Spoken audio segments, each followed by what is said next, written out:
What's going on, everybody? Welcome to episode 588 of FloWrestling Radio Live. I'm your host, Christian Piles, joined as always by the dynamic duo. It's a trio today. Stephen Kyle Brackey, Ben Monkey Askren, and David Bray. David here to talk a little international wrestling with us. Big show here. And I thought we were going to start. Well, I didn't know where we were going to start. I thought we were going to start with World Cup, but I watched the Gilman-Gross match last night, and we got to start with that. You're fired up, huh? I'm fired up. I watched the match. I was fired up. I thought more about other things. I got fired up. And so, now I'm just fired up. Oh, what are you fired up about? I mean, the grounding thing is about the only thing you'd be fired up about. I don't know what's going on. Well, I'm fired up about I'm reignited on the grounding rule and what a terrible rule it is. And the more I think about it, the more I'm like, how can you? I mean, how it's like this. I think Adam Tirapelli was the first person I heard talk about this with folk style out of bounds rules. Like out of bounds should never be safety. It should never be preventing scores. It should never be incentivized. You should never incentivize a bad action like that. You're incentivizing guys dropping down, just finding a way to get their knees on the mat so that they can't be scored on. You shouldn't. That should not be incentivized. And what Thomas Gilman was doing, and if you don't know what we're talking about, I'll summarize the match in 8 seconds. Gilman on a single, whizzer from Gross on the ground, and Gilman can't get the one because he's grounded, basically. It was a 4-4 win for Seth Gross. So I went back and rewatched it. Gilman got how many singles was Gilman on? 11. Oh my! I knew it was a big number. 11, and I'm not talking about a single I shot and just this deep singles behind the knee, right? Was in really deep. And on the one hand, this is not a new technical problem for Thomas Gilman. Finishing single legs when he gets the lock has been an area of improvement for him for some time. So this is it definitely kind of revealed that he's not quite there yet but more than anything, it just revealed that the rules aren't great. And you could say that the last exchange was just straight up a bad call. I think a lot of people think that. And it makes me wonder what is the actual grounded rule? Because Gilman was down 4-4 late, in on another single. He gets the one knee very much off the mat and maybe the second. Gross is kind of pulling him off the bat out of bounds, and they go grounded again. So it makes me. I was looking for the actual the verbatim on what makes someone grounded and not grounded. Did you find it? Because the UWW rules are very. I've tried to look at them before, and they're freaking hard to read. Yes, they are. So Ben, I want some of your thoughts on this. I could go round and round on this. Yeah, no, I feel similar. I say obviously. The fact that Thomas Gilman couldn't actually get a takedown off of a single leg was so number two things. Number one, it got to be frustrating for him not to be able to do that. But number two, why wouldn't you change your game plan? Why would you get there 11 times and say, well, the 11th time it's going to work, And I guess maybe he got a couple push outs from it, but why not maybe try to snap him down, or why not high crotch, or why not a double leg or an underhook? And I realized Seth was trying to force him to that one position. I mean, that was pretty obvious. It wasn't like Seth was trying all that hard to keep him off the one single leg. But I don't know, if you're Gilman and you're having that much frustration, I feel like you should maybe, hey, let me change my game plan. So I thought that was interesting. And then the other thing was, Gilman got scored off twice off of his single leg, and man, to be a world class wrestler, both of those were not really great to give up. I mean, the one was a hip tip, which that was the better one. The other one, he just kind of got flattened out and got his hands peeled. Well, Gilman, I think to counter what you're saying, I feel like Gilman probably felt he did change up his approach because he'd been trying to finish backside on it. So this time he tried to finish between the legs, he ended up playing himself a little bit because Gross was able to attack his hands and come around and get the two that way. So I don't know.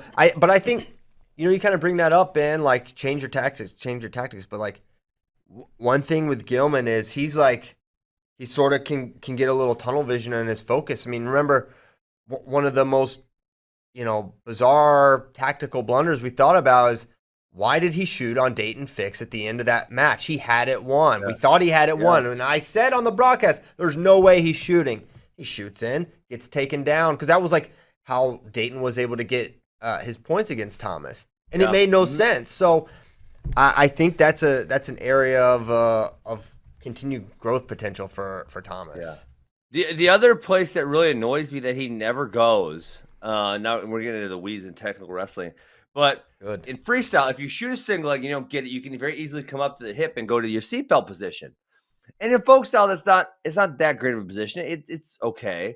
But in freestyle, if you're the seatbelter, you can drive the guy up to his feet, and if you can keep control of his hips, which you're supposed to, then you can really control where he's at the mat. And you can really, really, really force him to the edge, which obviously with the power he has, we know that's something that he looks to do on a regular basis. So I'm surprised he hasn't explored that seatbelt position more. Yeah.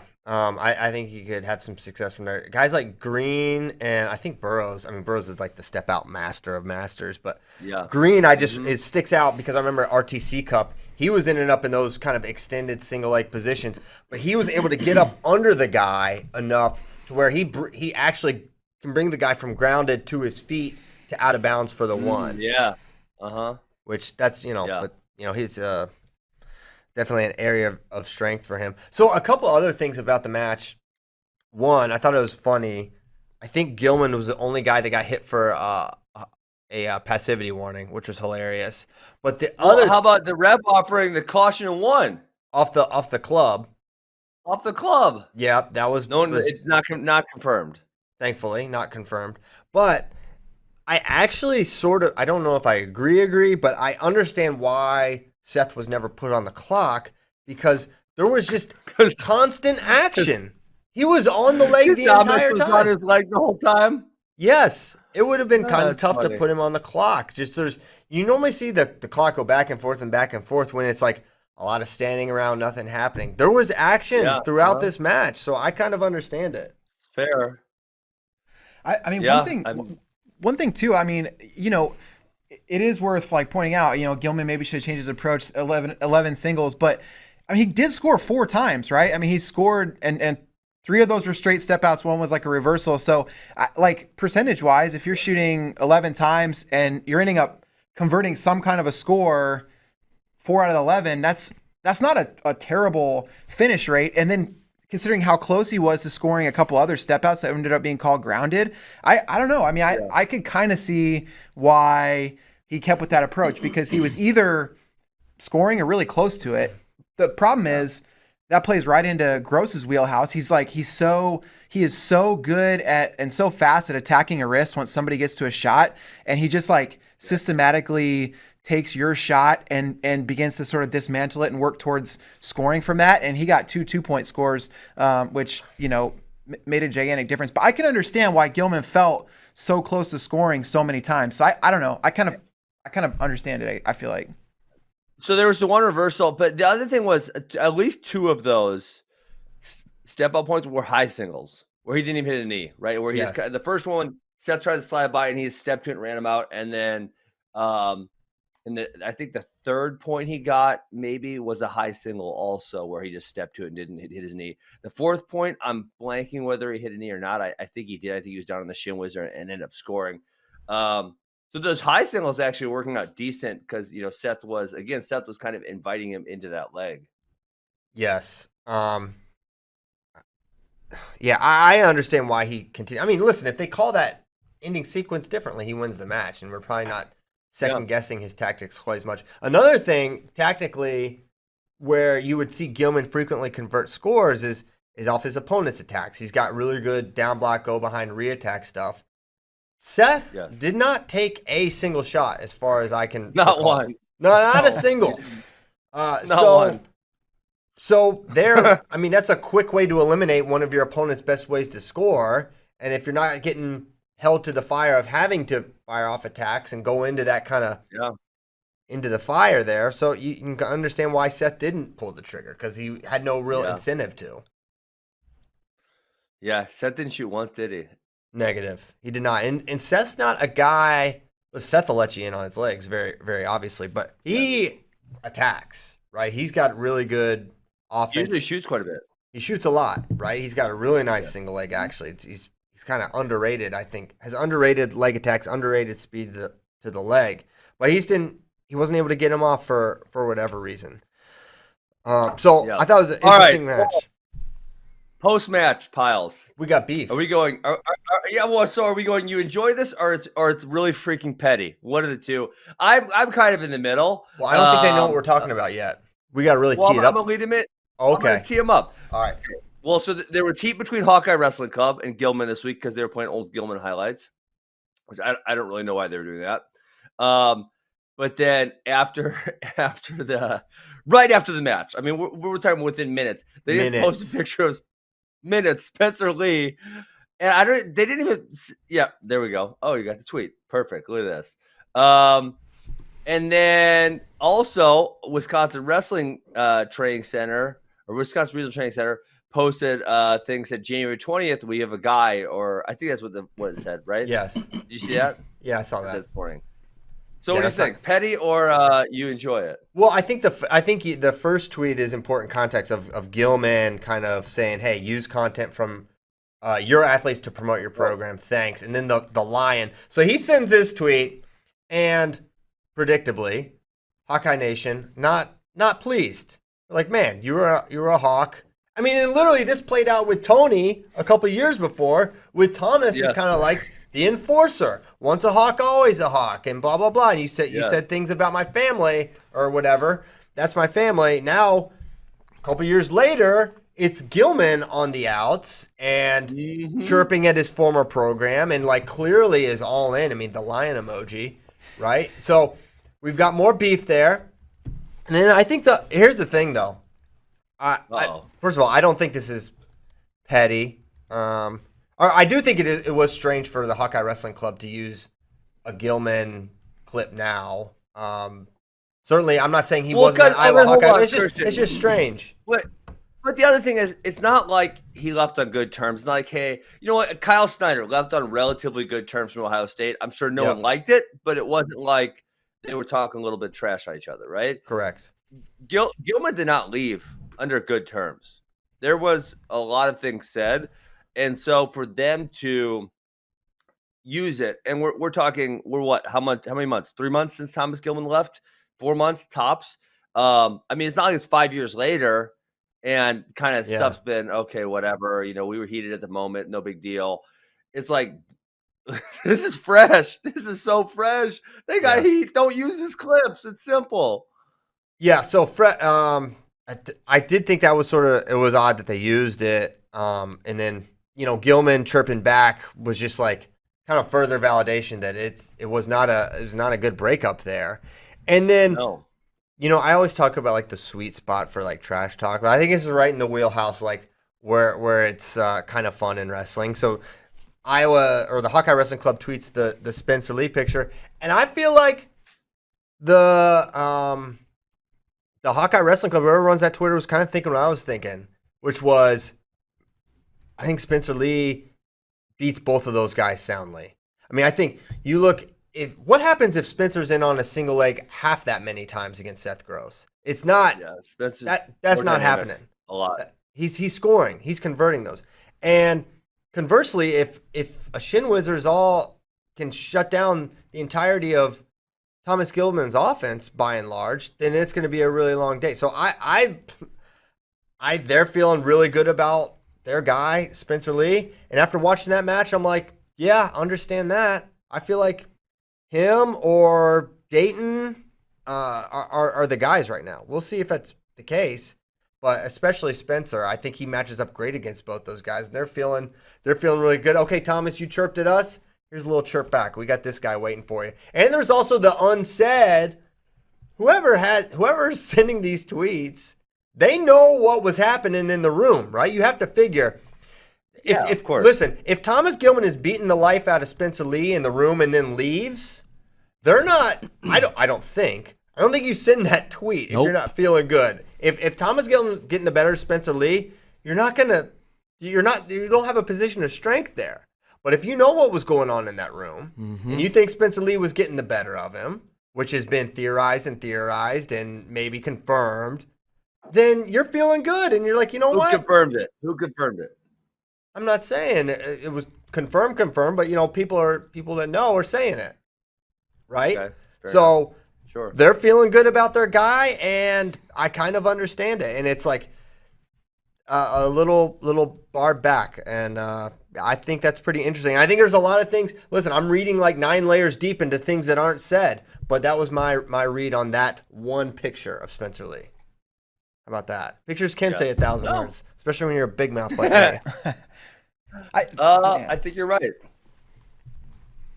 They got to be frustrated. Hawkeye Wrestling Club has frustrated with Gilman. I mean, he's really like, he's pretty effective at the trash talk in ways that are like brutal, right? I mean, he went on Bash's podcast and called the Hawkeye Wrestling Club a jobs program, and like, and then I didn't hear that. Yeah, and then when he called him okay, right. In fairness, they hired Jeremiah Moody and who's the other guy?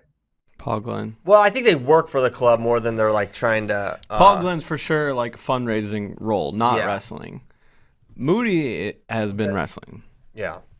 So I mean, I get the point, but like that's not something you want to hear from a former athlete. And then the call out on Twitter, he's just like he's pretty laser focused, accurate on his trash talk. And so I think part of it is just they're just celebrating seeing a guy have a little misfortune who has gotten under their skin, which I can kind of understand too. But I think that for sure, like if they're very confident in Spencer, and they probably have some in the room reasons to be. And I can't wait to see that match. Yeah, I mean, it's the reality is it's not going to be a jobs program when Spencer, DeSanto, Marinelli, Kemmer. But now, Christian, that's another year away. Yeah, we surmised that was going to be this May. Now that's May of 2022. How crazy is that? I know that is crazy, but the reality is that room is really, really tough. And whether you slot guys on the Iowa wrestling team or the Hawkeye Wrestling Club, that room is fire with a lot of talent. So, but specifically with who, right? The college athletes are getting the money in the RTC side. The money's going to someone. Who knows? Maybe we surmised that they were saving up for this May, and now this May is now 2 Mays away, and so I guess they're just going to build up the fund, and then they're going to have it ready and deploy it. Invest in a little crypto, maybe Bitcoin. Well, listen, they did that. Hey, you never asked me the Bitcoin price tomorrow because yesterday morning you had a little big mouth. You said maybe it's going to be 19 tomorrow. Christian, ask me what the Bitcoin price is this morning. Well, I'll ask you, then I'll get Bracky's reading. But what do you got it at? Ask me. What's the Bitcoin price? 23,243. If you remember, just yesterday on the show, I was very happy because for the first time, it broke 20,000. Yes. So we've been on a move. We've been on a little bit of a move. What are you getting at? I'm at 27.5 right now. He's at 27.5 for his. I'm sorry, Ben. My mine. You're doing great though. I've been mining the hills of West Virginia for Bitcoin. He has his own mine. He converted an old coal mine into a Bitcoin mine. It's made all the difference. Get on now or get run over, Ben. Yeah, hop on the train.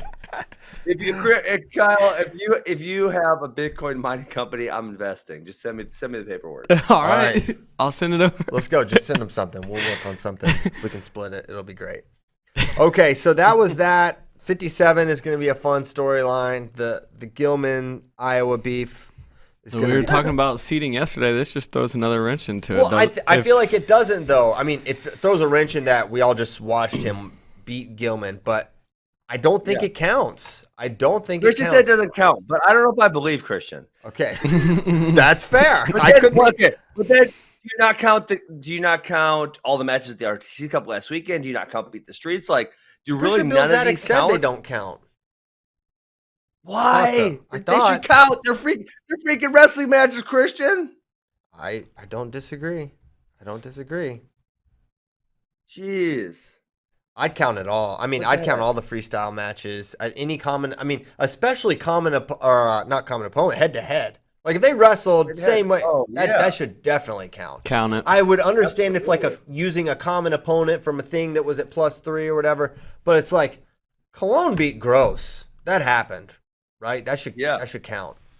Honestly, with Christian, with no tournaments going on this year, these type of matches, whether it's the RTC Cup or one of these regional training center matches, this is the only place we're getting head-to-heads. So what you're going to say is, not you, right, the seating committee, you're going to say is, I am going to value matches that happened a year or more ago, right? Because we got shut down in March of 2020.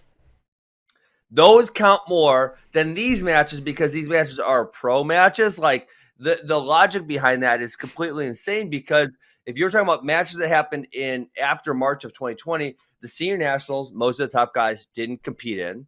And I don't know who's going to go to Mateo Pelicone, but it's probably not going to be a gigantic contingent. And even if they do go, the chances that they wrestle each other are not all that big. Right. I think they should expand what they consider. I think it should count. It really would. One thing, maybe an article idea is like, if we counted everything, how would it get seeded? Right? If you count Beat the Streets, if you count the pro card matches, where would we be then? Because if we're talking March 2020 to April of 2021 when the trials happened, and we're not really counting. I mean, really, we're not counting anything. Right, because most of the best guys did not go to senior nationals. As far as seeding is concerned, counting stuff that is 13 plus months ago is idiotic in my opinion. I mean, I think about how much I changed in 13 months from 2007 to 2008. It was immense. I mean, if you had taken my 2007 results, I would have been the 6th seed. Instead, I was the 1 seed. Right? I mean, it doesn't make sense. So I feel like you got to win the U.S. Open that year. You got to go and prove it. But I'm saying skill level. We know what happened, and I'm saying some of these guys, we're not going to get to see it except for these pro matches. These pro matches, we're getting to see what's happening, but besides that, we're not going to get to see it. Yeah, no, I know. It's not good. They're in a position where I don't know. They have ironclad rules and procedures for everything. And then, a freaking pandemic happens and shuts down your entire wrestling calendar and you're kind of left scrambling. So I kind of give a little lenience on, okay, this is maybe not ideal. But also they should have lenience on themselves and allow more, right? It'll be interesting. Maybe we can work to learn a little bit more about what they will and won't count exactly. But I remember specifically them saying that if senior nationals, USA senior nationals didn't count. If that doesn't count for seeding, how can you count these other things, right? Yeah. The USA Wrestling tournament they're putting on, and now we're going to count this thing at in Wisconsin? Let's count, hey, Christian, let's count this 8-man tomorrow. How about we count that for the team? I will count it for the 150 Olympic trials bracket. I will count it. 143. We talked about it, the 3 kilogram allowance. I think we're close enough to being within that. So close enough. Yeah. I'm sure Alec Pantaleo would appreciate that leniency on the Olympic trials. Yeah, +3. Yeah, right. Honor system, fellas. Okay. Hey, well, so World Cup's been going on. Bray has been following it very, very closely. I kind of want to kick it to him for the highlights. Obviously, Team USA is not there, so we don't have as close an eye on the competition. Can I ask one question before Bray goes? Please. So when they said World Cup, I thought, World Cup, they usually invite 6 teams or 8 teams. I thought that was happening. I clicked on a broadcast yesterday, and there was like 25 dudes in it. That looks like a World Championships to me. Why is it called the World Cup? I think they wanted to call it something else because they wanted to recognize this is not a World Championships. I think they want not to limit the prestige, but I don't know, to preserve the authenticity and the greatness of the UWW World Championships. You can't have something that doesn't have America and some of the bigger countries. I mean, what, Japan's didn't go, right? No. I mean, Japan is not there for women's wrestling. That is like, so I think they just wanted to call it something else. Yes, it's not technically a World Cup like we're used to seeing, but I kind of that's my assumption on how they landed on that name. Hey, could you guys put a link to the brackets in the doc? Because I'll do it right now. Bray, get going on the highlights here. Yeah, I mean, I think some of the biggest questions in this whole World Cup are like, what do we learn about Russia heading into an Olympic year? And we're going to find out a lot later today. 74 kilos, the final is Zamalov and Chamizo, which is like a really interesting match. For those who don't remember, at Russian Nationals, Zamalov was the champ. And not the champ was, of course, Sidakov. Sidakov, you guys have talked about his tragic wedding situation, and is he heartbroken or whatever? Who knows? But the fact is, he didn't win Russian nationals, and so Zamalov gets the nod. And I think conventional wisdom said, whatever, this is not a world championships. It really doesn't matter that much what Zamalov does. He's Sidikov's going to get a fair shake and whatever. But if Zamalov beats Chamizo today, that could definitely change the conversation, right, around who's gonna who gets the nod for Russia. So that match is super important. Zamalov and Chamizo have both looked really, really good. Chamizo's been insane. He looks really good. He's like tooling guys up and like goofing on them. He's like juking guys into step outs where they don't realize they're in the edge, and he just points at the out of bounds. He's looked great, but dude, he has looked outstanding. So that matchup. Finals go down at noon Eastern, so I'm super interested in what happens at that match, and that's really the one that matters at 74. 65 kilos for Russia. Rashidov is out. He drew Haji Aliyev first round again, and that was like the great paddle throwing scandal of 2019 when they met in the first round of the World Championships last year. But they met again in the first round this year, and it lasted just a few seconds. Aliyev goes for like a dump, switches to a single, and Rashidov goes rubber knee defense, and in that scramble he ends up getting his knee tweaked. You see him kind of tap the back of Aliyev. Aliyev gets the takedown, gut wrench, and then it's over. They just call it. And man, it sounds like the injury is not good. Here's a clip from Instagram of Rashidov being wheeled off in like a dolly. This is not even a wheelchair. What is this thing that he's like? It's a hand truck. It's a hand truck. They threw Rashidov on a hand truck after hurting his knee. That's what Nomad said when we were texting this morning. He sent me this, and he's like, "Dude, look at this." And this is how shameful. You got a world champ, and you're just hauling him out, like in a wheelbarrow. But look at this guy. But so, I mean, as ridiculous as that wheelchair is, that huge question mark now for Russia at 65 kilos. If it's a really bad torn up knee, what does that mean? why are we surmising that he's out, Bray? Because I mean, those knee tweaks sometimes can be scary, but not be all that long. We don't know for sure that he's out, but coming out of the Russian camp, they're like on Russian Instagram accounts, they're saying it's not good. They're saying it's bad. And yeah, we don't know, right? They may get in there and find out that he'll be fine. But if he's not fine, this is a huge shakeup. I mean, Russia's going to they're super deep at every weight, but 65, they're especially deep. Chikayev, I think Kozak has ranked like 6th in the world or something. And then their depth chart, Sharayev is really good if he can make the weight. They have freaking Romanov, who is the Olympic champ in 2016, and he's like 4th on the depth chart. So they'll be fine. But Rashidov he's the world champ. He's the guy that has given a lot of people a lot of problems. So, it would be a much bigger question for how not only the U.S. prospects would look, but the entire world, would probably feel a little different if Rashidov's out. So it's interesting. Barely, I don't know, important one there. This is a crazy thing, though. Russia has lost 2 matches in this event in men's freestyle. The only 2 matches they've lost are due to injury. So otherwise, they're completely undefeated. Dude. Yeah, it's a total, and this is like kind of why they can't call it an official world championships, right? I mean, it's just the depth is not there. But they've looked really outstanding.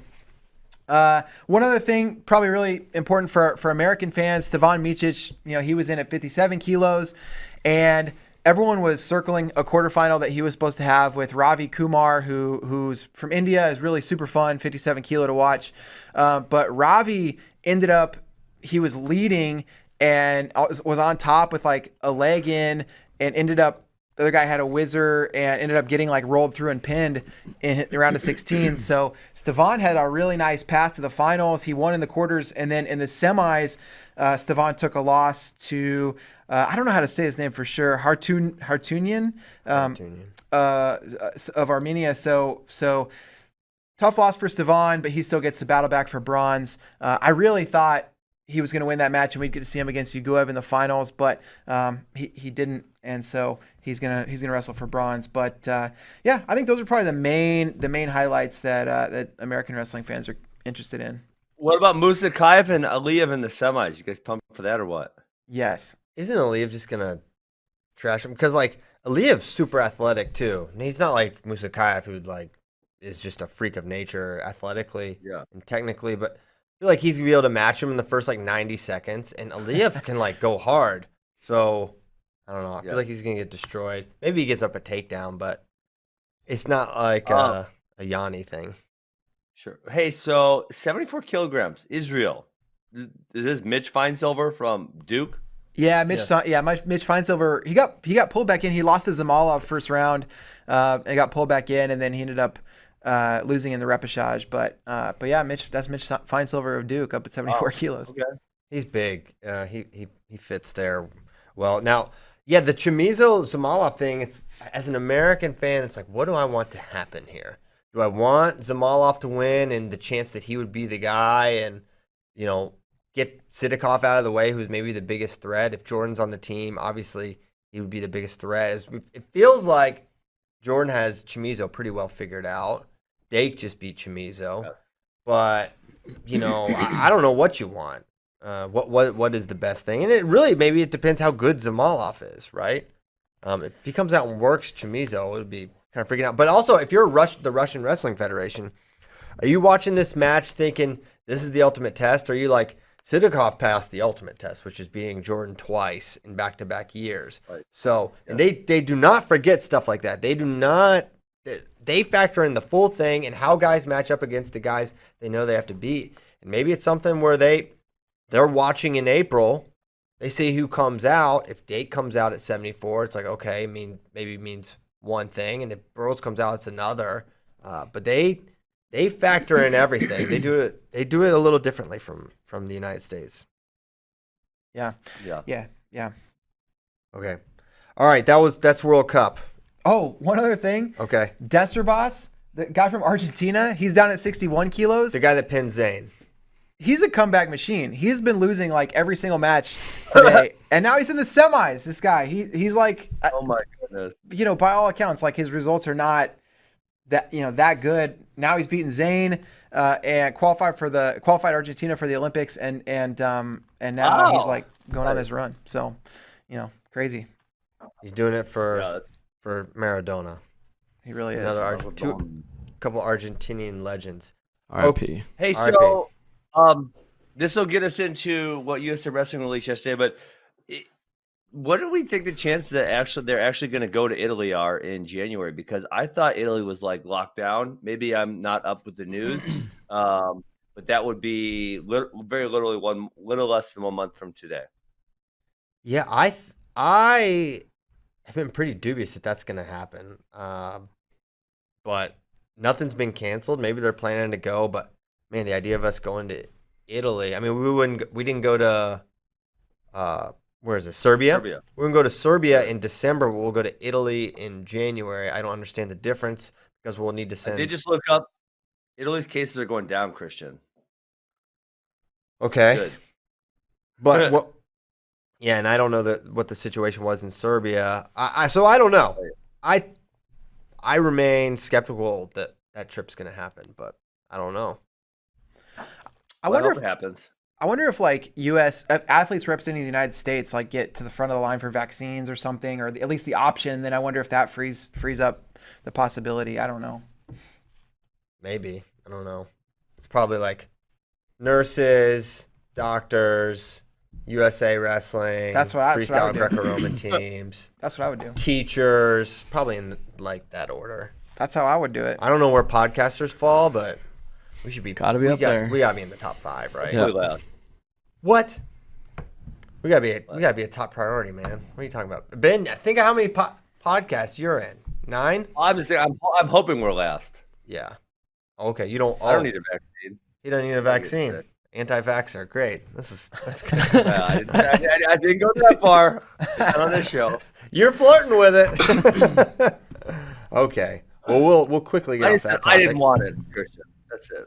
I don't want it. Just say you're scared of shots so we can move on. All right. 150 is tomorrow, and stuff's going on. Wrestling is happening. Things are things are occurring. It's wonderful. And we're going to get into the 150 right freaking now. They're all here pretty much. Mike, if you haven't seen, FloWrestling retweeted it, but Mike he got stuff with Ashnault and Jo yesterday. He got sit-downs with both of them. He got them working out. So check those out. Jo is like down the way and ready, and that's like this big question coming into like every Jordan Oliver competition is like, his weight's good. He's going to be really, really awesome. If his weight's out of control, seems like he's been down to weight. And really that's kind of been the theme the last like year or so, going back to senior nationals in 19 when he 50-0'd the entire field. He looked good at Pelican in a loss to Bajrang, who we could see it. So looks like he is definitely poised for a good run here. Ashnault looked great as well. So exciting stuff. Do we want to get into our predictions, or what are you interested in? Yeah, we're making picks today. We're gonna make you guys do some push-ups because I'm winning. The 195 tournament, I was about as bad as it could get. I think I got them all wrong because freaking Gabe Dean got pinned, and I picked Sammy Brooks. You had Sammy Brooks winning it, like making the finals. Sammy Brooks versus Gabe Dean in the finals. It was terrible. Yeah. I think I got every match wrong. I was placed last. Last. It was terrible. Dead last. Okay. So, first round, first match, we're going to have Bajrang Punia, the Indian legend, 3-time senior level world medalist, against Pat Lugo of Iowa. Lugo, Big Ten champion, was the 1 seed at NCAAs. He's very new to senior level freestyle, but he is 2-0. Undefeated. He is undefeated. His wins are Luke Pletcher and who did Jake Paul both? Kolodzik. So he'd be two solid guys. So obviously we seeded this. This was the 1-8 matchup, and rightly so. How much of a shot are you guys giving Bajrang? What's the template here? How does he keep himself in this match? You mean Lugo? Yeah, I do that once a show at least. I just say the wrong name or something. I think it's gonna be competitive. But I just don't really see a way that Bajrang loses this match. I think Lugo will keep it close, but I'm going Bajrang all the way. One thing that could help Lugo is, Bajrang is so good at counters is like Lugo is pretty choosy when he attacks. And he's really good short offense. His attacks when he goes are relatively safe, and he's a solid finisher. So I think it's got to be, you've got to make it somehow a chess match with Bajrang. If it's a shootout, it's like he's going to win that. Bajrang is just so good. Yeah. Can he get to his underhook? I think that'll be a huge key for him as well. Mm-hmm. But at the end of it, I believe it will be Bajrang solidly. I don't know if he techs him though. I don't know if he techs him, but I think he does win handily. Yeah, I mean, you think about like an Iowa-style hand fight, and like Bajrang does that, as well as anybody in the world. Yep. So the pace, the things that you would normally, think about as ways to like mitigate in an international competitor, like that's not the template against Bajrang. And so, I think Lugo has to get him off the ground. And that's maybe one of his best opportunities to score. But yeah, I agree. I think Bajrang's gonna be too much in the end. Yep, ditto. All right, so we got Bajrang round one. Then this is a changed match. This was going to be Henderson versus McKenna. Now it's Ashnault versus Henderson after McKenna dropped out due to injury, and we reseeded it. So this is the 4-5 matchup. And for Anthony Ashnault, you go from Jordan Oliver round one, who I think a lot of people are going to pick to win this tournament, to Evan Henderson, who I don't think many people are going to pick to win this tournament. So for Ashnault, you got to feel like you're getting I don't want to say a gift, but you're in a lot better position than you were like a week or so ago. Who do you like in this match, Ben? I'm going to go with Anthony Ashnault. I think he's going to have a size advantage, and I was impressed with him at the 2019 trials. Obviously, the injury, so I don't think we've seen him a whole bunch since then, but I'm going with Anthony. Have we seen him since then? Am I wrong? We haven't seen him much, right? He won Pan Am's. Yes. 70. Right before. He was hitting roll-through tilts like it was Team Diesel at Disney Duels. But it's okay. I remember, dude, I used to tear those matches up. I thought Marshall Peppermint was gonna be like a 4-time champ, just based on Disney Duels footage. Okay, listen. I think people are being a little dismissive of Henderson here. I think Henderson's counter offense, the stuff he can do when guys are on his legs, is really impressive. And Ashnal's a guy that's going to attack his dangerous side. Ashnal can also attack both sides really well. I think I'm still going to go with Ashnal, but I'm not writing off Evan Henderson in this match. I think he's got underrated offense. I think he's got excellent defense. And I don't think size will be a factor here, actually. I think they're both going to be well-sized. I mean, I think Evan's on the big side for 65, as is Ashnal. Not going to be a fun day when they get down to 65 scratch. I've got Ashnal. I think this is a barn burner. I think it's really tight. When JD Rader asked me for picks, he's writing a prediction article. I said Ashnal. I'm sticking with the Ashnal pick. But yeah, Evan Henderson is somebody that makes me as nervous about a pick as possible. And I think, he's always been good. But one thing that he's improved since going to Cornell and working with Mike Gray is his ability to game plan for an opponent. And he said after the Echemendia match that he's like, that Mike especially has like unlocked for him like some new elements of strategy and like game plan, and just figuring out how to implement a game plan for an opponent without like that getting in his head. And so I don't know. He's one guy that I feel like has risen in like just my perception of him since he's gotten to Cornell. And so I'm very, very curious about this. But yeah, I do think Ashnal has a lot of different ways to score, and I'm picking him. It's not to be mobbing. He, for what it's worth, he says he's going to attack Evan Henderson. Oh, so, he did? Yeah, he said that. I love a little trash talk. On the interview Mike got with him yesterday. You can find those in the event hub for the thing. But yeah, he says he's going to attack him. Well, and who am I to go against Schnalte? He said even if Henderson goes up 8-0, he's going to attack him. All right. Wow. Boom. Wait, so do we all pick Ashnal? Everyone did, right? We all picked Ashnal. Okay. All right, here. This is. Did you see the Alira's tweets? He is not happy with you, gentlemen. Listen. We're going off what happened last year, so let's have a frank conversation about what happened. I was sounding the horn. I was all about it. I called this guy a title contender. The last thing I can be called is forgetful when it comes to Andrew Alirez. It's just the facts are the facts. Change it. Prove us wrong. Prove us wrong, please. Prove us wrong. I would love it. It would be great. I love Alirez. I think he might, man. I do too. He didn't have the benefit of a redshirt year where he could have made those improvements. They rolled him out right away, and I don't know. I really think he's going to make a big jump this year, but I guess we'll find out. Well, yeah. Sorry, we'll never know. Very no, good. I wanted to bring that up. I'm glad that you remembered. I'm glad you remembered, Ben. Okay, next one. This is a crazy one. J.O. versus Alec Pantelli. We touched on this a little bit after the bracket got adjusted. Man, Pantelio, I think there's two dark horses. I think there's three kind of safer picks that a lot of people think are going to win. It's Bajrang, J.O., and Green. And I think there's two dark horses that I think are real threats to make a deep run, if not even win it. And it's Ashnal and Pantelio. And I do think that the worst matchup for Alec is probably Jordan. I think he'd match up better with Green and maybe even Bajrang. Maybe not.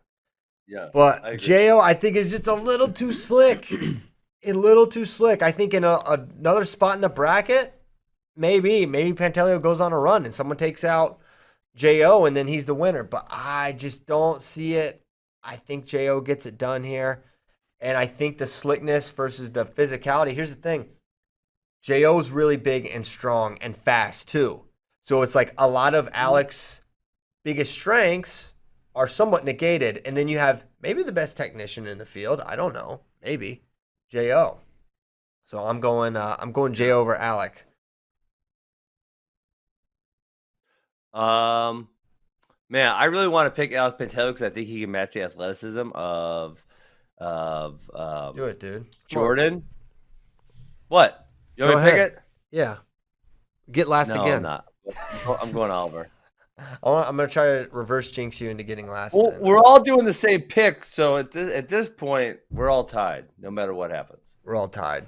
Roll Tide. I'm going Oliver. Everyone's going JO here? We're all on JO. Yeah.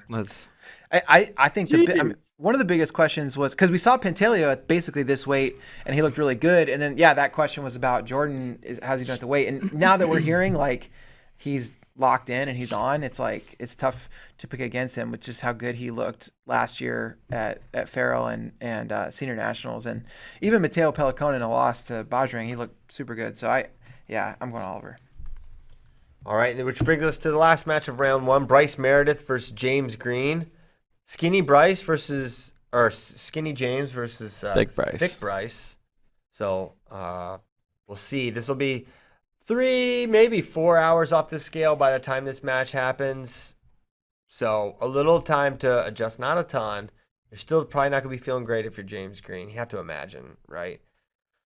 But at the end of it, I don't think Bryce... I just am having a hard time seeing Bryce locking his hands on James Green's leg and finishing any sort of attack. Like, how does he do that?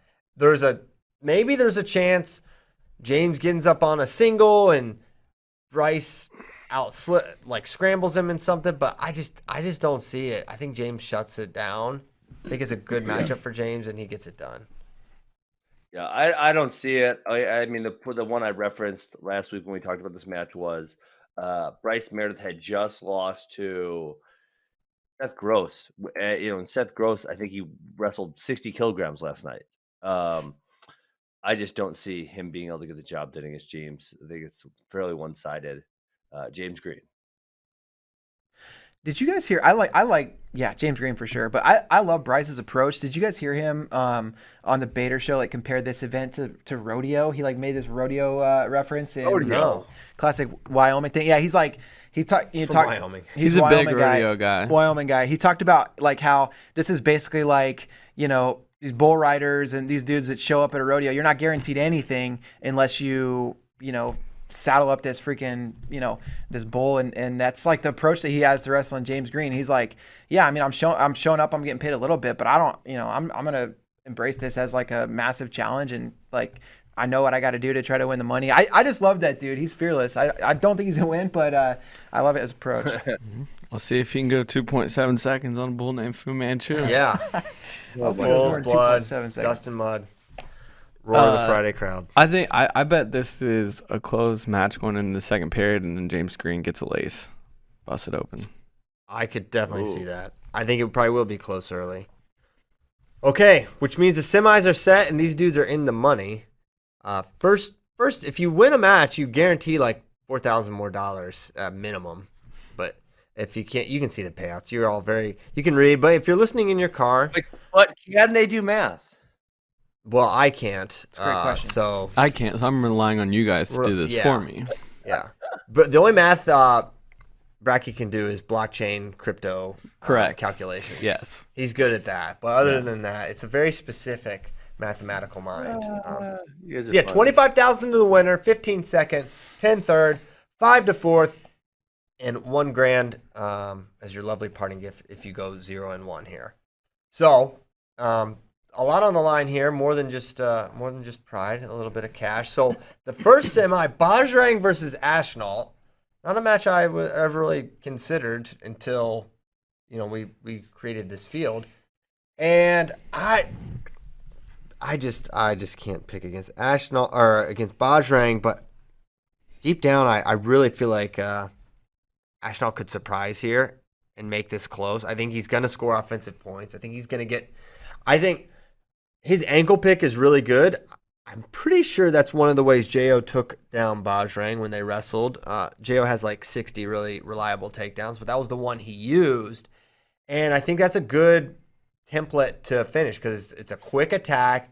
It's relatively low risk, I would say, and you can finish it quickly. No funny business. You don't have to worry about the spin around and all the different stuff that Bajrang does well. So I could see Ashnault getting 2, but he's going to need...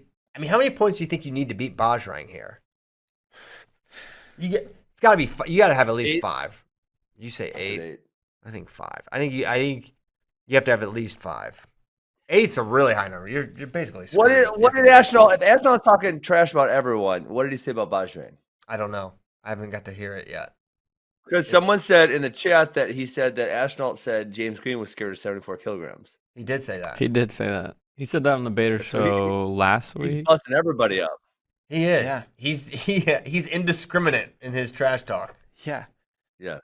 So yeah, he did say that, but yeah. All right. So I'm going Bajrang. I do think this is a little more competitive than maybe people will think, but I'm going with Punya. All right. I'm going for it. Let's go Shelty be mobbing. I'm cheering all the way. You're going back to Let's back. go. Oh, I love it. What? Give me the reason. Kind of envision how the match needs to go. You know what? I don't really have a good reason. If I'm gonna go by common logic, I would probably pick Bajrang. But it's one of those things, and like when you look at the NCAA brackets every year, you say, I know some 3 and 4 seeds are going to lose, but every one of these matchups I don't see it. It doesn't make sense. But it's good. But there is going to be a big upset somewhere in this field. So that's where I'm coming from. I'm going to go Anthony Ashnall over Bajrang Punya.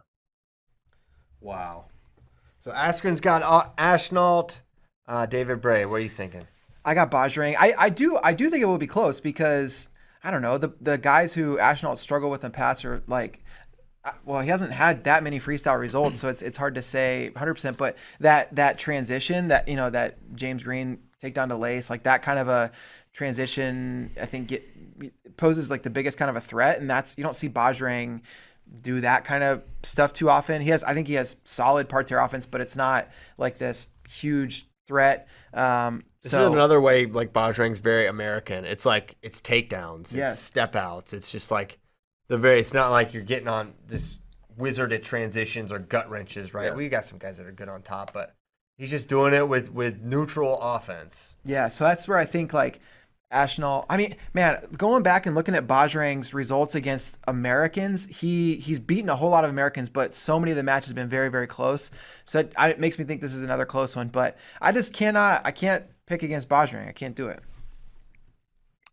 I'm not gonna do it either. This will be a close match. He wrestles Americans really close. I thought Bracky would do it. I thought about it. I knew you thought about it. I think the Zayn match was like 3-2. McKenna was 4-2 and tied late. Ashnall can keep this close and be within striking distance. I just don't know if he'll be able to finish the takedown or get the step out that he needs late to pull it out. In 2016, we had Molinaro made the team just basically out of nowhere, out of the 9. I feel like Ashnall has some of those sort of qualities. I feel like he's gonna be fearless when the trials come around. He's gonna be a massive underdog. I don't think anyone's gonna pick him. But I think he's one of those guys that's going to be in a lot of the matches. I think athletically, I think offensively, he has he's pretty unique in this field. So he's someone I feel like you just got to keep a side on him. He's not entered the Yanni Zayn Jo conversation yet. I mean, this could do a lot for changing the conversation, but he is one of those guys. Once those brackets come out, we're gonna look like who's the guy that can pull them all narrow if there is someone that's gonna do it. He's one of those guys for me that I think has the chance. And there's really only a few weights where that can actually happen. Like it's just not happening at 74. It's not happening at 97. Period. So I don't know, something to think about, and something as it's an Olympic year again, something I'm gonna be thinking about. And we're gonna be discussing here for a while. Maybe after he wins his bracket, he's not going to be as much of a dark horse. You're right, and that's true. It could change the conversation completely. I mean, if Ashnall wins this, he's unquestionably on the short list, right? Because Jo is here. Yeah, absolutely. Bajrang Henderson is going to be what? Henderson's probably going to be a 5 seed at this weight class? 5 to 8 seed, probably. You think that low? Potentially, yeah. I mean, okay. Zayn, Yanni, Jo, McKenna, Alirez. Didn't McKenna just lose it? Oh, they're not freaking counting the senior nationals. Yeah, good point. So McKenna lost to Alirez. So the rankings. Alirez isn't qualified for the trials. They're not counting that. That's so dumb. Senior national champs should have qualified, in my opinion. Yeah. Why did they not count the senior nationals? It's freaking. Well, I think now he's gonna make me mad. The domestic rankings right now: Zane, Jo, Yanni, Liras, McKenna, Nick Lee, Henderson, Ironman, Yaya Thomas, Matt Klodzik. So he's like but they're sixth. But they're not counting senior nationals. So how about you got to take Liras out of there because he's not even qualified. Yeah, these rankings. And even if he qualifies, his amazing performance at senior nationals won't count for seeding, right? Yeah. Oh I don't think so. Yeah. Oh man. Jeez. That's dumb. It's the math. Okay. The bottom semi. Get out your brooms. I've been delaying making this prediction for some time now. I haven't wanted to do it because I don't really know. The conventional wisdom is James Green is 2-0 against Jordan Oliver. He is significantly more accomplished, and we know that James can wrestle at 150 pounds because we just watched it 2 weeks ago. But I'm picking Jordan Oliver. I'm not sure why. I'm picking Jordan Oliver too. I know why, because you're trying to say James did great at 70 kilograms, or not 70, 150, whatever the hell weight they did at the RTC Cup. But I will push back and say James didn't have a great weekend. He lost to Yanni twice. Mm-hmm. He was 4-4 with Echemendia, losing 4-4 with Echemendia with 30 seconds left. James struggles when he gets under 154 pounds. If this is 154 pounds, I feel completely differently. Yes. It's 150. James struggles with 150. He really does. And I don't know what it is. It's just too small for him. If this tournament's 70 kilograms and not, 68-ish, I'm probably going to pick James Green out of this field. But he's not the same guy. I'm picking Jordan Oliver. So I understand that. But here's the other thing. One, Yanni teched Jo. James lost by criteria twice. Okay, once. Yeah, but most recently, Yanni lost to McKenna and Jo teched McKenna 10-0. That's true. There's their point, counterpoint. Point, counterpoint. Wow. Attack, reattack. So, but I guess I say that, I bring that up to say, was he really struggling at the 150? Because when I watched it, here's the thing, Ben. When I watched it, I was like, this does not look like the same guy. This does not look like the best version of James Green. I felt that. Like, I'm with you. But then the results are the results. And the results, losing to Yanni by criteria twice, that's not a bad result. And if Yanni were in this field right now, Ben, I bet some of us would pick him to win the whole thing, including you. If it was at 150. But if it's at 70 kilograms, I'm not picking Yanni over James Green. James Green's different at that weight class. All right. And I agree, but at the same time, I think the Oliver, you agreed with me. I know, but I think the results are incongruent with our assessments too. Big words this morning. Congruency. Incongruent. That's right. Uncongruent. We gotta tell this story. I'm gonna tell this story. I'm gonna remove names to protect the innocent. But we were at Big 12s one year, and some conference tournament. A conference tournament. There's a lot of teams in the Big 12. Yeah, that's why I said it. Yeah. It wasn't like the old Big 12 that Ben wrestled in with 3 teams. This is a juiced up greatest conference ever existed. 2000. Hey, we're gonna get that Roberts guy on FRL one time. Yeah, we're gonna straight blindside you, Dake Burrow style. We're just gonna have him loaded up to talk all his trash. What's he gonna say? Yeah, I stole my ass off. You couldn't score points on me. Well, it clearly still bothers you, so he's just gonna hang that over your head. Freaking Wes Roberts. I couldn't bonus freaking Wes Roberts, and he couldn't even win nationals. He barely had a 500 record. He couldn't even win nationals. Can you imagine what Ben says when we're not in the room? I would have freaking bonus. I'm sorry, he couldn't even place at nationals. I would have freaking bonused every single match. I would have been the first wrestler. I would have been the first wrestler in NCAA history to bonus every single match if it wasn't for freaking Wes Roberts. Dang it, Wes. Ruined my life. I can tell. You're wearing Russian propaganda now. You've had a pretty terrible life since then. Yeah. It's really been downhill since then. Oh, I would have bonused every match if it wasn't for effing Wes Roberts. Yeah. Freaking Wes. God. Ben has had a hard life, guys. I'm going to tell you that right now. Let's go. So right, Big 12 story. Big 12 story. Oh, man. We're watching a match, and a coach is mad at a ref, and what was the? Oh yeah, someone else tell it. I'm struggling here. He was mad about edge stall calls, which, as we know, are very inconsistent, and you don't know what the ref's going to do. And this is very quiet. Is in a wrestleback round. Most of the fans had left. I believe this was the year Oklahoma State put all 10 wrestlers in the finals. They did that, and they have a huge contingency there. So when the wrestlebacks were saying it wasn't John Smith because they didn't have anyone in the wrestleback. All right, we're down to to 19 teams. Yeah, so it wasn't John Smith, and I don't think they called stalling in favor of this coach's wrestler, and you just hear inconsistent, just like really loud. The weird die.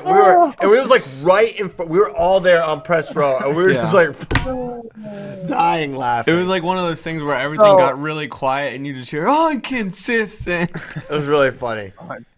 So is he one of the type of coaches that he could like laugh at himself over saying that, or would he like get mad at you if you make I assume the best of everyone, and maybe he could, but I just don't know him or her like that. I don't want to eliminate.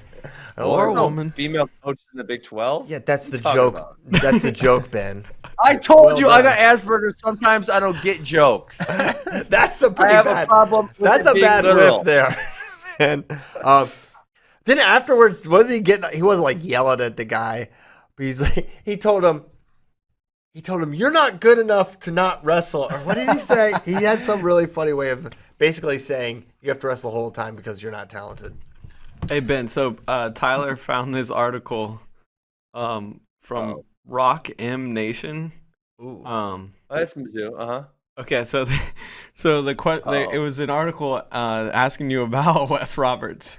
So no, it wasn't. So your tournament in 2006, junior year, your first day at Nationals, you won a couple of decisions. It wasn't a disappointment, but the standard was high enough that it was noticeable that you weren't hitting that standard. And you said, the funny thing about that is I only had 4 decisions my junior year, and 3 of them were to Wes Roberts. For whatever reason, I could not kick Wes Roberts' ass. I could beat him every time, but he was going to stall and keep it close. So that was one. That's funny. And then you tell the breakfast story. You told the breakfast story. I'm not lying. I'm telling you guys the truth. You said, so I was feeling it, man. I won 9-2, but obviously I wanted to pin him. And then I had Wes Roberts, one guy who was a thorn in my side that year. He never threatened to beat me, but I beat him by 4, 3, and 3 or something like that. Yeah. So you were a breakfast burrito away from bonusing everyone. A breakfast burrito and Wes Roberts away from being the first person in NCAA history to bonus every single person. Son of a gun. Son of one gun. Freaking Wes Roberts. What do you think Wes Roberts is doing right now? Laughing at me? Yes. Yeah. Laughing. He got the last laugh in all of this. Okay. So I got J.O. Ben's got J.O. I got James Green. Oh! Crazy. The thing is, like, James Green, the matches that he had with Oliver previously, James is not a guy who needs, obviously he needs pace, he needs to feel good at the weight, but he needs 1 or 2 takedowns in many of his matches, including the matches that he had with Jordan Oliver. I think he ended up with like a takedown and a couple step out, something like that in those matches. I think the scores were like 4-3, 5-4, something like that. And so I don't feel like he needs to be in this like crazy gunslinging match where he has like every ounce of juice to win. I think he can win it with 2 takedowns or with a takedown and a couple step outs. And so I like the, looking at the history and the way these 2 guys have competed in the past, and I'm going with the results that we've seen. I know it's 4 years later, but man, a lot of these guys, like they're pretty similar year over year, and I think James is similar and has improved, and I think Jordan's similar has improved, and so I'm going with the results I have. I'm going with James Green. Dang, Steve. Giggle box Steve, I call him. I'm trying to find Wes Roberts, and I found this person. We're gonna do an alien hour on finding Wes Roberts. Does not look like Wes Roberts, but anyways, seems like way too old for what I think Wes Roberts would be. Yeah. But anyways, I'm taking Jordan Oliver. Dang. Okay. Did I say Wes Roberts was vice president of the BOK Center. What does that say? BOK Financial, which could check out because that is possible. That is a Tulsa, Oklahoma thing, right? So I might be close. He's on the hunt. Okay. So wait. So I thought Bray actually made a really good point about James Green and how he looks different. But if he doesn't Bajrang, it's obviously gonna be a very high paced match. Which if what we're saying about the weight cut checks out, that would be much more difficult. JO is going to be a very measured match. So and that was kind of something I was thinking also. But I did obviously go with Oliver. Okie doke. Ray's out on a limb. He's out on the limb. All right, so my final is Bajrang versus JO. And we've seen this twice. The first time, JO got gassed out really, really bad. Got super tired. Might have been, I think it was his first time down at 65. It was like off suspension, and so it had been a long time. And he was in the match, and then he just got so tired. And he got his foot stepped on like 56 times. Bajrang's got this crazy foot stomp single, a la Reza Yazdani. Anyway, and then we saw the last one. It was pretty controversial, really. It was JO in on the shot, as we showed you, I think the last show or 2 shows ago. And Bajrang rolled him over and held him on his back for like a minute and a half. JO was really, really close. I think he gets over the hump this time. I think JO beats Bajrang for the 25K. I have a pretty, typically, like a good read on, like there's some wrestlers where like I feel like I'm good at predicting how they're going to do. Like, and when they're going to do well. I picked him to win the U.S. Open when he went through Molinaro and Zayn that one year, even though the Zayn match was crazy. But then he beat Molinaro. Then picked him to win the Senior Nationals last year. So I feel like I could get a good read on JO, kind of where he's at. I feel similarly this time. I think he's going to win. I feel pretty good about it, considering I'm picking him to beat a grand total of like 5 world medals and Pantelio. Like that has to be the toughest possible draw, right? Yeah. Unless Meredith beats Green. Yeah, that would be better. But like, and then Oliver and then Bajrang. Yeah. So I'm picking JO. I'm going Ash all over JO in the finals. Oh my gosh, he's really going for it. Taking all the 25K home to New Jersey, and he's gonna grab the dollar bills after he wins. Yeah, throw them up in the air. Dang, mob ties to Ben Askren. Didn't he say he wants to buy a Tesla? Yeah, he might need might need to enter the next one then too. I think he was talking about he could put a down payment on it. Okay, David. So I have Bajrang and Green in the finals, and this is a match like Ben alluded to, where I think Green would need every ounce of energy that he could possibly muster, and Bajrang's pace is just going to be insane. So I think it's a close match. I think Bajrang ends up getting the win, and so I've got Bajrang taking home the 25,000 and converting that into some other currency in India. I don't know the currency, the exchange rate. Rupee. Rupees. It's not good. He should probably just buy Bitcoin. Yeah, he could get one. He could get one of yours. He could get one of yours or most of one of Bracky's. Yeah, a Bracky buck. Yeah, I should get Bracky buck. Mine straight from the hills of West Virginia. I'm gonna take Bajrang over Oliver and another nail biter. 1 point match. Man, so do we all have different champs? We both have Bajrang. You both have Bajrang. I got Ashley. I got JO. We all have different. Now we should do third place as well. Oh, that's right. Can I ask one question to Kyle first? Yeah. Which currency has more value, a Bracky buck or a Shoot buck? Oh, Bracky buck for sure. I just told you we're at 27.5. They're at 27.5 and climbing. What are Shroot bucks at now? Off. I mean, you can't even get those on most exchanges. Yeah. It's off the books. Wow. Okay. That's deep web stuff. All right. So now we got to do third place, and I have to do. So my third place is going to be Ashnault versus James Green. Green. Oh snap! I think James gets a measure of not revenge because he's already beaten him, but skinny James will be less skinny at this point. We'll probably have 5 or 6 hours post weigh-in now, And I think he gets it done. I think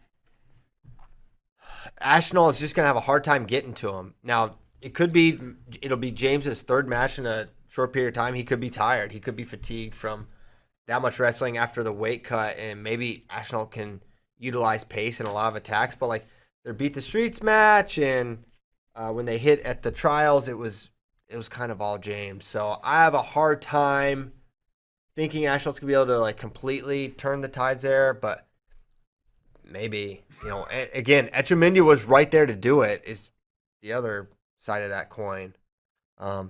This could be the final for all we know, but I've got it for third. Yeah. I've got James getting third place. I got Bajrang over James Green for third place for the same reasons that David Ray stated. There it is. I have Jordan Oliver over Ashnall for third. I think it's a really, really fun match, but I think I don't know. Jordan's just got a slight bit of quickness advantage, and I think he wins. I have Green over Ashnall for third. Nice. Okay, so there. It's really funny because I have Ashnall winning. I have Green in fourth place, but if I had them matching up, I would pick James Green because I just feel like that matchup works for him. Yes. Isn't that funny how that works? No. Property. It's awesome. I think it's funny how I think we were almost identical in round one, and then we all took different paths afterwards. So a lot of different opinions on this one. Going to be incredible night. Starts tomorrow at 7 p.m. Central, 8 Eastern. We're supposed to use Eastern times. East Coast bias here at Flow Sports. Forget them. We're here in Texas. Yeah. Hey, are we on questions? Because Dylan Joshua in the chat has probably the best question of the day, so I want to start with that. Hold on, before we get to questions, a little breaking news while we were on the show. Russia remains banned from the next two Olympics. They will have to compete under independent flag. Yeah. Really? The next two. So we're talking Tokyo and Paris. Or yes. Tokyo, or the summer and winter. So it was a Swiss-based court. A panel of 3 arbiters held a 4-day hearing last month to consider the Russian anti-doping agency's appeal of WADA's ban. The court ruling means that Russia won't formally have any presence, no name, no flag, no anthem at the Tokyo Olympics next summer or the 2022 Winter Games. So Winter Olympics, not next summer. It's also barred from most major international competitions through 2022, including FIFA's World Cup, the Youth Olympic Games, Paralympics. Yeah. Wow. So, yeah, it's freaking an cheater. Thing. Yeah, I wear my Drago shirt in shame now. Shame on you. Shame on you for wearing that. Drago would have never taken a performance-enhancing drug. It's literally on camera. Yeah, it's one of the rare instances we actually have the footage. We need Grigory Rodchenkov to blow that one wide open. He was just kind of into it. So that's interesting because, what does that mean? Not much, because we should still have all the Russians there for wrestling. If the wrestling tournament just means they won't so Russia gets to qualify a team, but they just don't get to have the flag, or do they have to somehow qualify independently? That's what I'm saying. If you can if you can go as an Olympic athlete from Russia and you you don't have to qualify, then why wouldn't they just send 8 guys or something? Why wouldn't there's a limited field. Right? I'm saying there is, but if you don't have to represent a nation, why couldn't you go through the I know you can't, but technically, why wouldn't you be allowed to go through the qualifying procedures, whatever? This seems like it sets a precedent where they should have to requalify all their weights. Ooh, there we go. Because now it'd be really hard. Because there's no world championships prior to then. But so who determines who they send to the Euros, right? Is it the Russian Wrestling Federation? It is. So they're still in charge of everything. It's just they just can't use the flag. Correct. Or the song. They're Olympic athletes from Russia, so I think their penalty, if anybody wins, they got to play an OAR song on the podium. maybe this town. They have to stand up there and listen to this town in its entirety. Well, that's a deep cut there. Wow. That would be interesting. I kind of waver back and forth with like Russia's involvement in the games. It's on the one hand, you don't want some kind of he won this Olympics where there wasn't Russia, right? And on the other hand, it's like, well, they are like sort of all cheaters, right? All of them. So at that time, I don't want cheaters involved, and if cheaters are in, they can win, and I don't want a cheater to win. So it really is tough for me to like say like what I actually want to happen. But I think deep down, I'm like, what you really want to happen, Christian, is you want Russia not to cheat, but that just ain't gonna happen. That is, I guess, my pie in the sky ideal that they would not cheat, but you want them to have honesty and integrity. Russia gonna Russia. Yes. Yes. So, can I ask a question or break. what? I'm so excited. Please. Your I can't wait. Dylan Joshua says, unrelated roofer question. FRL. It is known that Kentucky Mud Flap owns a roofing company in Iowa. That's true. Is it possible he wrestled at the U.S. Open without us knowing it's him? And I thought that was a great question because I'm sure you have an outstanding take on it. Well, yeah, and it's something we've been talking about roofers entering the U.S. Open for some time. All various tradesmen, blacksmith, carpenters, roofers. It would be the perfect disguise because there are so many. The roofers love to enter these tournaments. They have no shot at winning or winning a match. They put their life on the line just to say, "Hey, man, I wrestled in a tournament." I think the Flap would do it, especially 2019. It was in Coralville. You gotta assume he and the Caballeros were hanging around. So I think I see it happening. Man, if he was there, I think I know which guy it was. I'm gonna try to find him. We've identified the notorious. So if you don't know who Kentucky Mudflap is, Christian, you're a message boarder historian. Who do you think it is for real? Oh, so there's like a working theory that they figured out who it was, and it's not. But he doesn't have good info anymore. Not a named person. You're right. The Flap really fell off the map recently. And he pull up the picture and send it to Tyler in the Slack. So we have a I thought people came to guessed it was Mike Zadek. Oh, a lot of people thought it was him. A lot of people thought it was Royce Alger. No way it was anyone like that. I'm not sure who it was. I think, but the name I heard, I don't even remember. It was like someone not known. It was just someone like Iowa sort of had I would say like kind of an open door thing. You could kind of like come in the room and watch practice and hang around and be there for a while. And I don't think that's the case anymore there.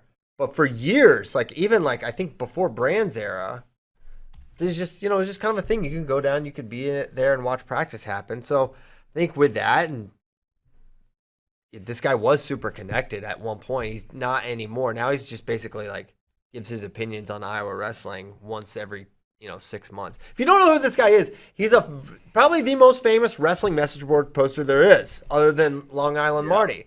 And Kentucky Long Island Marty. Oh my gosh, I haven't thought about that name in 10 years. Who is Long Island Marty? Is that a real person? He's a real person. He was a Key Flow hire back in the day. That was he was Flo hired him? Sort of, man. He like came to Austin. They brought him in. This was before my time. Wow.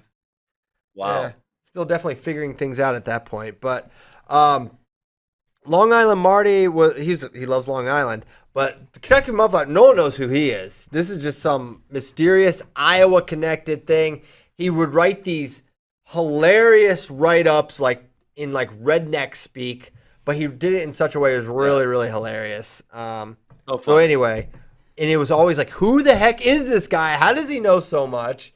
He would sometimes be not flattering about the Iowa wrestlers too. He did not always have the nicest things to say, even though he was an Iowa fan. Towards the end, he was just kind of angry. His best line was, don't get your dauber down. Yeah, don't get your dauber down. Yeah. All right. Here's. This is. Switch it. You guys are wrong. You guys are wrong. This is Bray. Explain yourself. This is Ramon Fry, and he's my front runner for Kentucky Mudflap. This was the guy who, I thought. I thought this man worked there, like in custodial services, because he just sort of stood in the background the whole time. Oh my goodness! And then he wrestled Miles Martin. Miles Martin. He walked out. He got teched and he was very confused about why the match was over. But here's him getting off the grid. I don't think you could have screenshot it more perfect. I think that's our guy. I think that's Mudflap. I don't think that's him. Man. Well, he does kind of have a mullet in the back there. The Kentucky Mudflap is in reference to his very specific haircut. Could we bring that haircut up on the screen? Yeah, I don't know if we have. That's what made me. Yeah, that's why I thought. It's like, this is the shaggy, one of the shaggier guys in the field, and he maybe let the front grow out to keep the disguise, but he's one quick. What is Miles Martin thinking right there? Like, why am I wrestling this guy? What's happening? Oh man, I wrestled at Big Tens 4 times. I got this guy. You guys gotta check the doc. I'm gonna put a Kentucky Mudflap haircut in there so you guys know what we're looking Miles, for. Yeah, look at Miles. He's like, what are we doing here? Confused Miles. Hey guys, scroll. Oh man, man. Can Tyler put that on the screen? Yeah, Tyler will pull it up. He's. Oh wow. What a cutie. All right. So that's a good question. I don't know. You'll see Tyler, the picture bring soon. it up already. He's working on it. Hurry up, Tyler. Okay. Okay. Let's get to Next some other question. questions while we get that going. I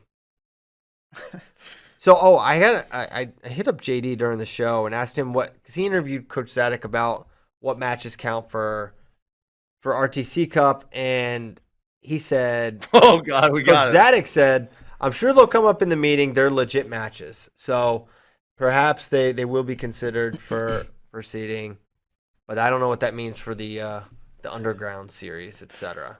But there's the mullet. That's All right. Check it out. this dude. That's pretty handsome. Man. Look at that mullet. That's a Kentucky Mudflap right there. It really is, because from FYI. straight on, if you couldn't see the waterfall from behind, he would just look like a kind of regular haircut dude. And then you get the side profile, and you know that this guy means business. I bet that guy has two silhouettes of women dyed into the back of it like a real Mudflap too. Oh. What a headline too. Man says bar ruled his mullet did not make the cut. Wow. What do they know? The bar. That is Big J journalism at its finest. Did you guys know the mullet's coming back? I have no less than 5 kids in my it's like let's say 5th through 8th grade class ish that have a mullet. Yeah, it's like the thing now. Yeah. Yeah, it's a thing. That means we're just a couple years away from the return of the rat tail. The rat tail is. God no. See, that's the thing. If you want an ironic haircut, away. if you want an ironic haircut, I don't think mullet picks it. It's kind of jumped the shark. It's been done. You've got to go rat tail. That's the bridge too far for ironic haircuts, which means that's exactly where you need to be. So we used to glorify the mullets pretty hard here at FloWrestling, but I want rat tails. No, don't do it. As kids. grimy as you get. Did you have a rat tail? No. There was a kid in my elementary school that did, and I wanted to cut it off. Yeah, it was always tempting. It's like, man, I gotta cut this. Yeah. I mean, it's called a rat tail. What? It's all cute. No. It catches. The thing about a rat tail, a mullet you can see coming from a mile away. The rat tail can really catch you off guard. You're like, oh, normal guy, normal haircut. Turns around. Hold up. We got a rat tail. Dude, was that a rat tail? We got a rat tail. If you guys just Google Kentucky Mudflap and then click on the images button, there's some classic stuff in there. You'll scroll and laugh for about 5 minutes. Oh man. Okay. Well, yeah, there's no real show-stopping questions here. It's 9:40. We've got to go. We have to go to Del Diamond for the press conference. We gotta go. We're gonna be cutting it close. We're gonna be cutting it close to get FRL up and Bracky to get there by 11 to run social, etc. So we gotta go. Man, 11 o'clock Central, 12 Eastern. Watch the 150 press conference. Bader, maybe Bray are doing that. I don't know. Yes. Gonna be awesome. Tomorrow evening is the 8-man, 150 pounds. What we just talked about. Make sure you're watching that. Gonna be an amazing event. We will see you then. Thanks so much for listening, and we will see you next Tuesday come heck or high water.